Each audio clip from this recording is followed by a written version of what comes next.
Assalamualaikum warahmatullahi wabarakatuh. Jumpa lagi di channel Ruang Nusantara. Baik, tidak usah berlama-lama, mari kita simak bersama-sama ceritanya. Dulu, di sebuah kampung pesisir bernama Uli Lewe, yang terletak di ujung utara tanah Aceh, hidup masyarakat nelayan yang sederhana dan damai. Kampung itu dikelilingi laut biru yang luas, dan sebuah muara sungai kecil yang airnya selalu jernih, mengalir dari gunung ke lautan. Namun di balik ketenangan itu, tersimpan kisah lama yang masih dibisikkan para orang tua kepada anak-anak menjelang tidur. Kisah tentang siluman ular yang konon pernah menghantui muara itu. Awalnya tak ada yang percaya. Namun 50 tahun silam, serangkaian kejadian aneh mulai mengguncang kampung itu. Anak-anak mulai hilang satu persatu. Mereka yang bermain di dekat muara saat senja tak pernah kembali ke rumah.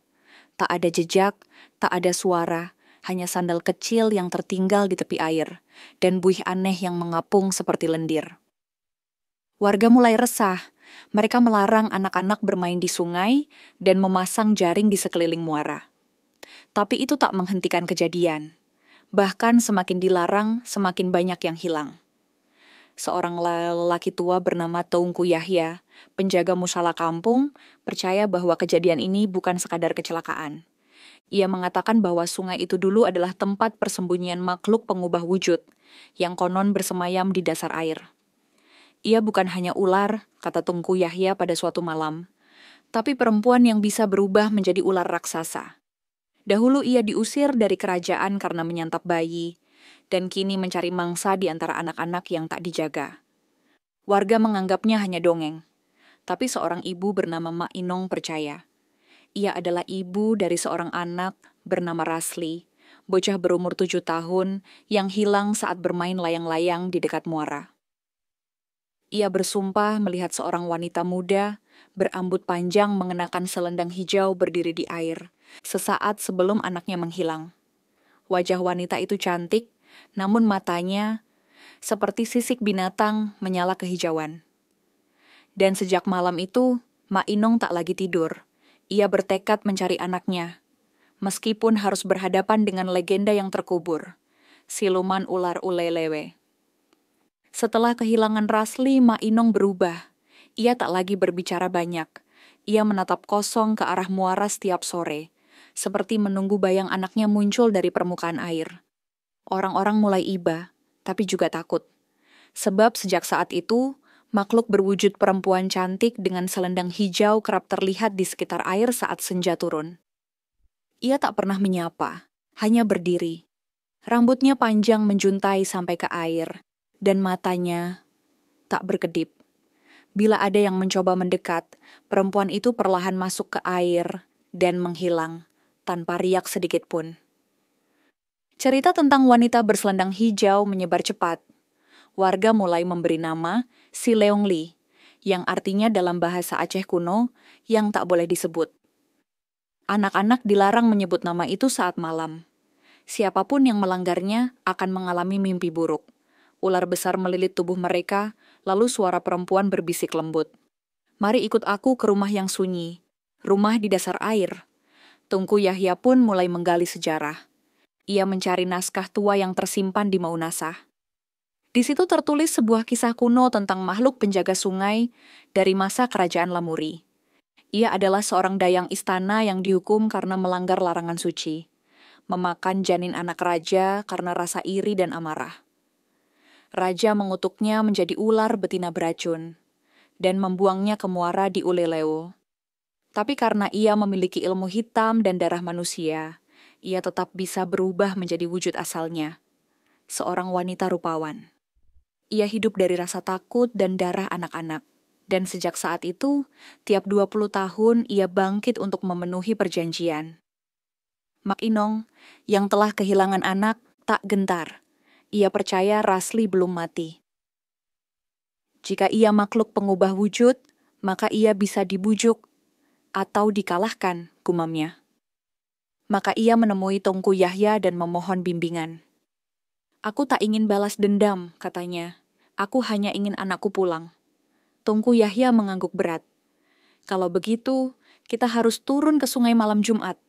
Saat bulan menggenang di permukaan air, di sanalah pintu antar dunia terbuka. Maka dimulailah malam pertama mereka menantang si Leungli. Malam itu, bulan purnama menggantung sempurna di langit Aceh. Cahayanya memantul di permukaan muara Ulelei seperti cermin yang digelar para jin. Udara terasa lembab, dan suara laut bagai bisikan nyaring di telinga. Mak Inong dan Tungku Yahya datang diam-diam, membawa sebatang bambu kuning, 7 helai daun sirih, dan air wudhu dari sumur pertama kampung. Mereka berdiri di tepian muara, menanti air berubah. Tungku Yahya memanjatkan doa-doa kuno, yang bahkan tak tercantum di kitab-kitab biasa. Doa-doa dari zaman kerajaan Lamuri, yang hanya diturunkan dari mulut ke mulut para penjaga Maunasah. Doa untuk membuka mata ke dunia gaib.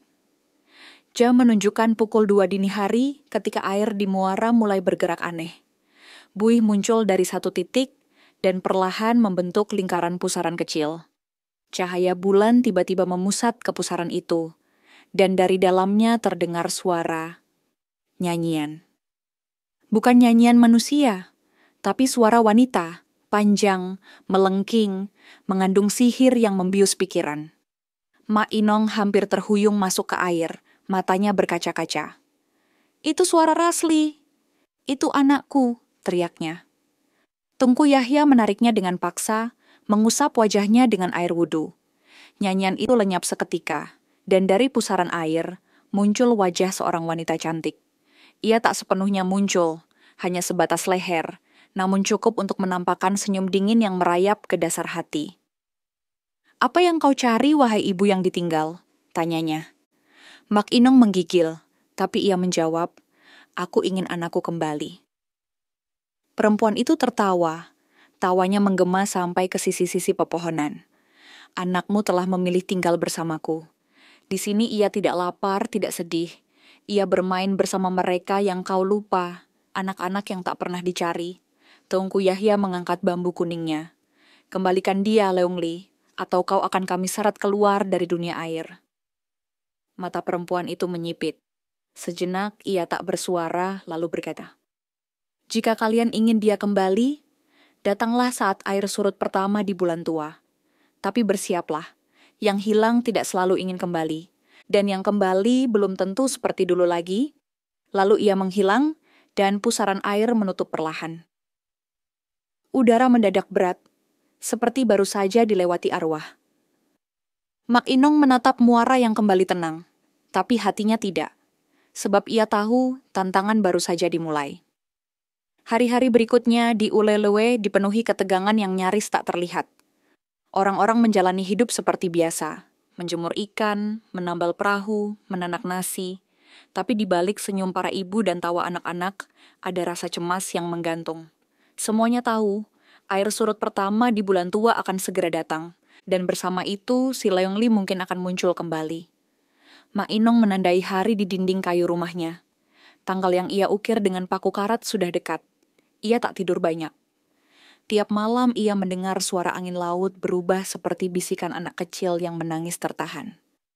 Kadang-kadang suara itu memanggil, "Mak, aku di sini." Tungku Yahya mempersiapkan sesuatu yang lebih besar. Ia menggali kitab tua warisan datuknya dan menemukan mantra pelindung jiwa, yang bisa digunakan untuk menahan makhluk halus agar tak menguasai tubuh manusia. Ia juga menyiapkan sisir perak dan cermin tua. 2 benda yang dipercaya bisa memperlihatkan wujud asli makhluk pengubah rupa. Hari itu tiba. Senja turun dengan angin laut lebih kencang dari biasanya. Langit berwarna ungu tua, pertanda waktu yang tak biasa. Air laut menyusut, membuka karang-karang tajam dan dasar sungai berlumpur. Inilah air surut pertama. Mak Inong dan Tungku Yahya kembali ke muara. Kali ini mereka membawa satu boneka kayu milik Rasli, yang ditemukan terapung beberapa hari setelah ia hilang. Boneka itu mereka letakkan di batu besar yang menjorok ke sungai. Mereka menunggu dalam hening. Saat malam mencapai puncaknya, kabut muncul dari tengah sungai. Kabut itu membentuk sosok tinggi dengan gaun basah dan rambut menjuntai panjang. Si Leungli telah datang, tapi kini ia tak menyembunyikan wujudnya sepenuhnya. Dari bawah gaunnya terlihat ekor besar berkilap sisik kehijauan. Kalian datang menepati janji, katanya dengan suara datar. Tapi apakah kalian siap melihat yang sebenarnya? Mak Inong melangkah maju. Tangannya menggenggam boneka Rasli erat-erat. Jika anakku benar-benar tidak ingin kembali, aku ingin melihatnya sendiri. Jangan sembunyikan dia dariku. Leung Li tersenyum. Kalau begitu, ikuti aku ke rumah yang tak bernama di dasar aliran ini. Air di sekeliling batu berputar. Pusaran kecil muncul dan memanjang, membentuk lubang seperti cermin air yang berkilau keperakan. Dari dalamnya terdengar nyanyian, tawa, dan jeritan kecil. Tunku Yahya berdoa dalam hati. Mak Inong bersiap melangkah, karena di balik pintu air itu, mungkin bukan hanya Rasli yang menunggu. Mak Inong menutup matanya dan melangkah ke dalam pusaran air yang terbuka, diikuti oleh Tunku Yahya. Tubuh mereka seperti ditarik oleh kekuatan tak kasat mata, terasa berat, namun juga ringan seperti mengambang.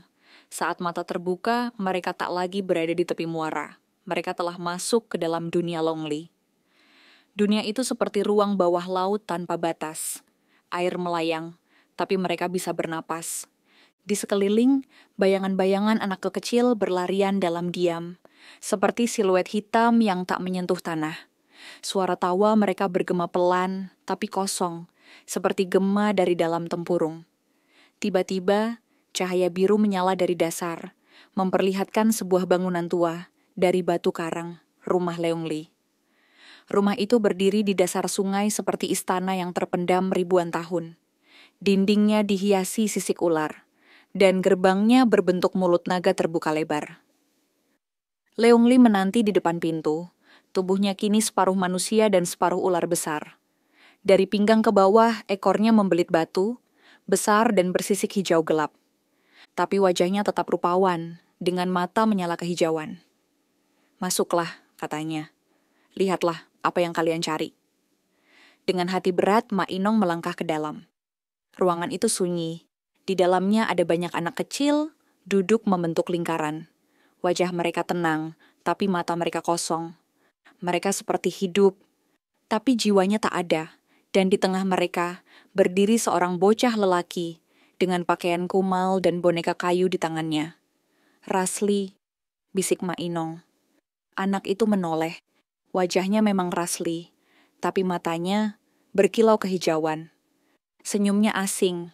Ia berjalan pelan ke arah ibunya, lalu berhenti. Aku senang di sini, Mak, katanya pelan. Di sini tak ada marah, tak ada lapar, Leung Li baik. Mak Inong mengulurkan tangan. Nak, pulanglah, ibu menunggumu setiap hari, setiap malam. Dunia ini bukan untukmu. Tapi Rasli menunduk. Tangannya gemetar, seolah ada kekuatan yang menahan. Leung Li mendesis pelan, membuat udara bergetar. Jiwanya sudah terikat. Jika kau ingin membawanya kembali, kau harus menggantikannya. Tunku Yahya langsung berdiri. Itu bukan perjanjian yang adil. Kami datang sesuai waktu, dengan izin dari dunia atas. Leung Li menyeringai. Maka biarkan ia memilih. Rasli menatap ibunya. Air mata jatuh dari pipinya, tapi langkahnya ragu.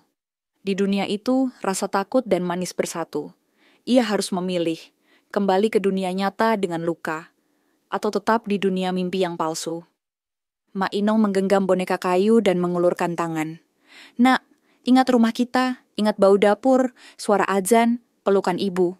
Rasli menatap boneka itu, tubuhnya gemetar, dan satu langkah kecil pun ia ambil menuju ibunya. Leung Li mengaum marah dan ruangan itu mulai retak seperti kaca. Ketika Rasli melangkah mendekati ibunya, lantai dari dunia Leung Li bergemuruh keras. Retakan cahaya muncul dari tanah karang, mengangas seperti luka. Angin gaib berputar di dalam rumah itu, mengangkat debu asin dari dinding bersisik. Leung Li menjerit. Suara siulannya menusuk telinga. Anak itu milikku. Ia telah mencicipi tenangku. Kau tak bisa membawanya pergi begitu saja. Tapi Mak Inong memeluk Rasli erat. Mata sang ibu basah, tapi penuh keberanian. Tangannya menekan boneka kayu ke dada anaknya. Ingat siapa kamu, Nak. Ibu datang menjemputmu pulang. Tubuh Rasli bergetar hebat. Matanya berkedip cepat. Dari hijau menyala menjadi kelam seperti malam. Seperti ada dua kekuatan bertarung dalam dirinya. Tiba-tiba ia berteriak keras dan dari mulutnya keluar asap hitam pekat, sisa sihir yang mengikatnya. Leongli menghantam lantai dengan ekornya. Dinding rumah bawah air itu runtuh sebagian, dan air mulai masuk perlahan seperti arus balik. Teungku Yahya bergerak cepat. Ia menyalakan lilin kecil dari botol kaca warisan datuknya. Api biru menyala di tengah air, membentuk lingkaran pelindung di sekeliling mereka bertiga. "Pegang erat anakmu, kita harus keluar sebelum dunia ini menutup." Tapi Leongli tak menyerah. Tubuhnya memanjang seperti ular naga, menyapu seisi ruangan. Suaranya menggema di seluruh dunia air. "Kalau kalian pergi, kalian akan membuka kutukan yang lebih lama. Dunia ini akan hancur, dan yang tinggal di dalam akan mati bersamaku." Ma Inong tak peduli. Ia menutup telinga Rasli dan berjalan melintasi pusaran cahaya yang perlahan kembali terbuk.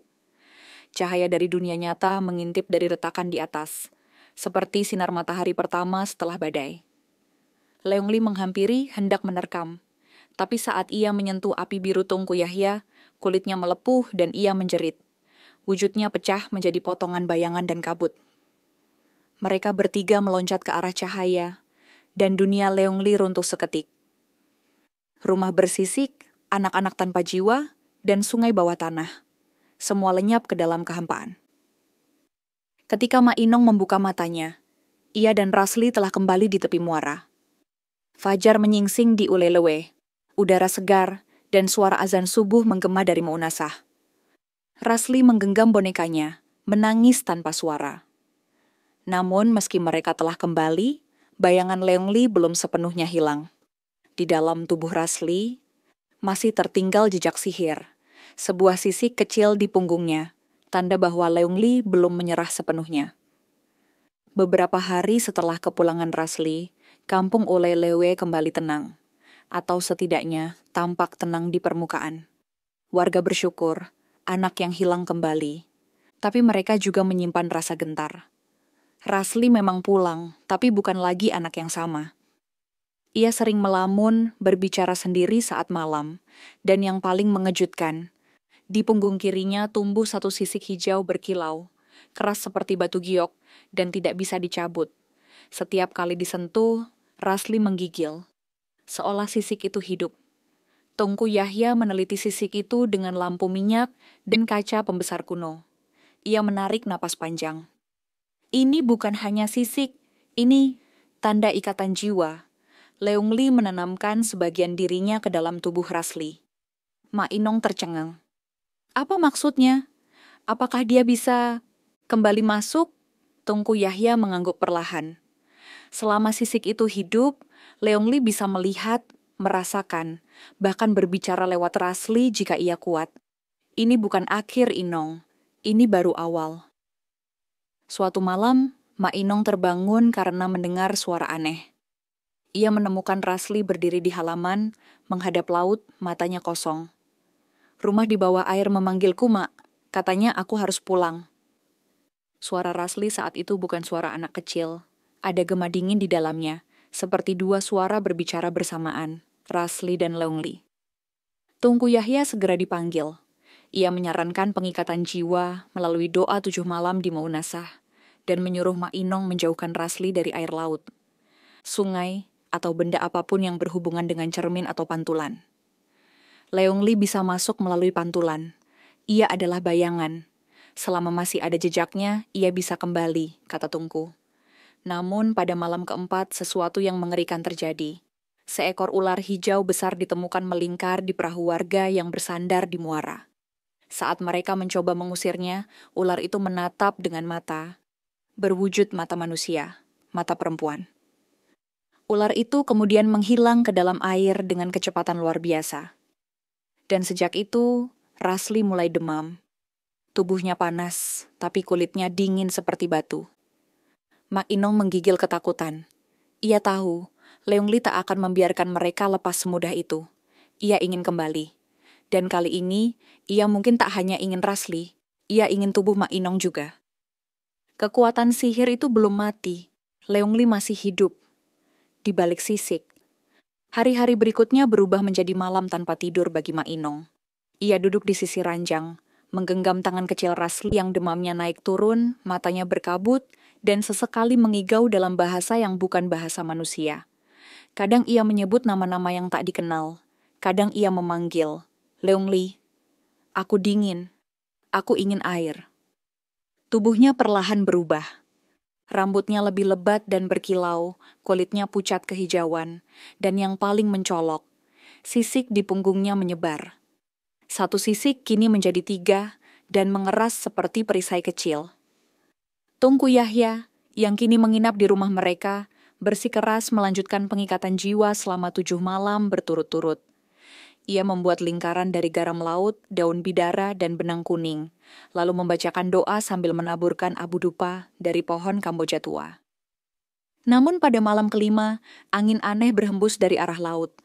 Air muara naik mendadak, membanjiri tanah hingga ke batas pagar rumah. Di dalam angin itu terdengar bisikan. Aku tak akan meninggalkannya. Ia milikku sekarang. Dan saat semua orang tertidur, bayangan mulai merayap di dinding rumah. Bayangan itu bukan milik siapa-siapa. Ia bergerak sendiri, mendekat ke tubuh Rasli, dan masuk ke dalamnya. Rasli terbangun dengan mata terbuka lebar. Matanya kini berwarna hijau menyala. Ia berdiri tanpa suara, dan dengan gerakan perlahan seperti melayang, ia berjalan keluar rumah. Mak Inong yang terbangun mendadak mengejarnya. Rasli, nak, jangan keluar. Tapi Rasli menoleh, dan untuk sesaat, bukan wajah anak kecil yang terlihat. Itu wajah perempuan dewasa dengan senyum dingin dan lidah bercabang yang menjulur dari bibir mungilnya. Ibu tak bisa menghentikan takdir, katanya dengan suara yang bergaung. Bila tubuh ini tak bisa menampungku, maka ibu yang akan menggantikannya. Mak Inong jatuh terduduk. Tangannya gemetar. Teungku Yahya segera menariknya kembali ke dalam rumah dan mengurung semua pintu dengan raja dan pagar doa. Leungli kini ingin masuk ke tubuh manusia. Ia tak hanya ingin tinggal di air. Ia ingin berjalan di darat dengan wajah manusia. Malam itu adalah malam tergelap di kampung Ulileo. Karena untuk pertama kalinya, makhluk dari dunia bawah tidak hanya menjadi bayangan, tapi mencoba menjadi bagian dari dunia manusia. Dan waktu mereka tinggal hanya 2 malam lagi, sebelum pengikatan jiwa gagal total. Pagi itu, langit Ulelewe mendung kelabu. Awan bergerak lambat, seperti menahan napas bumi. Angin laut tak lagi hangat, ia dingin, menusuk, seperti napas makhluk yang telah bangkit dari tidur panjangnya. Kampung menjadi sunyi. Orang-orang tak berani keluar rumah. Beberapa menyebarkan kabar bahwa anak hilang kembali terlihat berjalan di hutan mangrove. Dengan mata bercahaya. Mak Inong tak lepas dari sisi Rasli. Ia duduk bersila, membaca doa pelindung berkali-kali. Sementara Tungku Yahya mulai melewati batas-batas sihir Islam yang ia tahu. Ia menyusun segel 7 mata angin. Ritual yang konon hanya digunakan jika roh jahat hendak mengambil tubuh manusia sepenuhnya. Kita bukan lagi menghadapi siluman air biasa, kata Yahya. Leungli kini mengejar wadah. Jika gagal merebut tubuh Rasli, ia akan masuk ke tubuh ibunya. Mak Inong hanya menggenggam erat boneka kayu milik anaknya. Kalau aku harus menggantikannya, aku rela, tapi jangan ambil Rasli. Tiba-tiba tanah bergetar pelan. Bukan gempa, melainkan getar dari arah muara. Seekor ular besar, sebesar batang pohon kelapa, menampakkan diri, melingkar di tepi air. Kepalanya mengarah ke kampung, dan di atas kepala itu berdiri, Leungli dalam wujud manusianya. Ia mengenakan kain hijau panjang, rambut tergerai seperti air terjun hitam. Kulitnya bercahaya seperti sisik, dan di dahinya tampak mata 3, simbol bahwa ia telah mencapai bentuk sempurna. Waktuku hampir habis, katanya dalam suara yang menggema ke seluruh kampung. Serahkan anak itu, atau darah akan mengalir dari tanah ini. Petir menggelegar. Air muara mulai naik.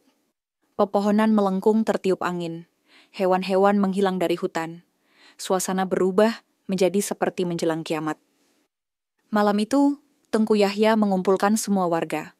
Ia meminta mereka membawa garam, air sumur pertama, dan daun bidara. Bersama, mereka membentuk barisan pelindung kampung, mengitari rumah Mak Inong, dan melantunkan ayat demi ayat. Sementara itu, Rasli tertidur dalam pelukan ibunya. Tubuhnya berkeringat dingin tapi sisik di punggungnya mulai retak. Tanda bahwa ikatan dengan Leungli melemah. Atau justru sedang berevolusi. "Satu malam lagi," gumam Tungku Yahya. "Jika kita bertahan malam ini, Leungli akan kembali ke air untuk selamanya." Tapi semua orang tahu, Leungli tak akan menyerah tanpa perlawanan terakhir. Dan saat bulan tua naik di langit, bayangan mulai merayap ke dinding rumah.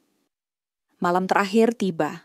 Bulan tua menggantung redup di langit, seolah enggan menyinari bumi yang bersiap diliputi kegelapan. Di kampung Ulelewe, warga telah bersiap. Mereka berdiri dalam lingkaran pelindung yang dibuat dari garam laut, daun bidara, dan air sumur pertama yang dituangkan mengelilingi rumah Mak Inong. Ayat-ayat suci terus dibaca bergantian. Suara mereka menggema di tengah udara laut yang makin berat. Di dalam rumah, Mak Inong duduk menggenggam tangan Rasli yang mulai gelisah. Suhu tubuh anak itu naik, dan dari punggungnya, sisik-sisik hijau mulai menyala samar. Matanya tertutup, tapi bibirnya berbisik pelan dalam bahasa yang tak dimengerti manusia. Seolah Leungli berusaha berbicara lewat tubuhnya. Tiba-tiba, bumi bergetar. Laut mengamuk. Dari muara, air melonjak tinggi seperti dinding air, dan dari dalamnya muncul tubuh ular raksasa yang menggeliat menuju kampung. Di atas kepalanya berdiri Leungli, kini sepenuhnya berubah. Tubuh setengah manusia, setengah ular, dan wajahnya bersinar kehijauan dengan mata yang tak lagi menyiratkan belas kasih, hanya haus kekuasaan. "Beri aku tubuh anak itu," suaranya menggelegar ke langit, "atau kalian semua akan kubawa ke dalam lautan." Petir menyambar. Pohon-pohon roboh, tanah merekah, rumah-rumah retak. Beberapa warga mundur ketakutan. Tapi Tungku Yahya berdiri tegak, menancapkan tongkat warisannya ke tanah dan berseru, "Atas nama yang maha melindungi, kami menolak kehendakmu. Kau bukan ratu di sini. Kau hanya bayangan dendam yang hidup dari ketakutan."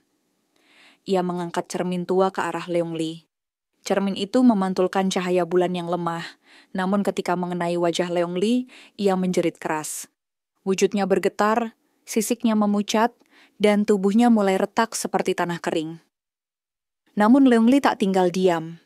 Ia menyerang lingkaran warga dengan ekornya. Beberapa orang terpental, garam tercecar, doa nyaris terputus.